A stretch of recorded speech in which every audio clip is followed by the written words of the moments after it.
Hi guys, welcome back with me again in this channel. On today's tutorial, I'm going to show you how you can use the AI effect on CapCut mobile.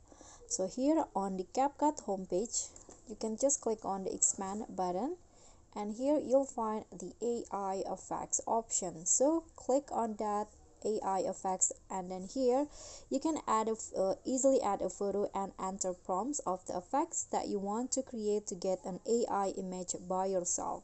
So click on try, click on allow and select the photos. For example, here I'm going to select this photos right here, and here you can enter the prompt manually. You can just delete this one and write the prompt that you want, or you can also just select the preset from CapCut. For example, here I'm going to just use the comics option.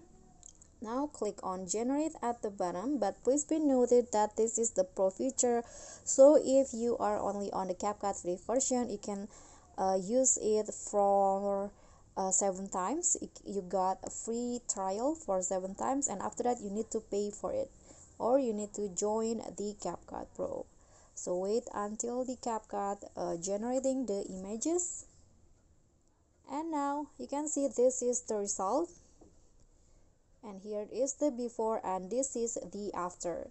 You can click on save at the top, and that's it. The AI photo will be saved to your gallery. That's all from me. Thank you so much for watching. Don't forget to like, comment and subscribe. Also click on the thanks. Bye.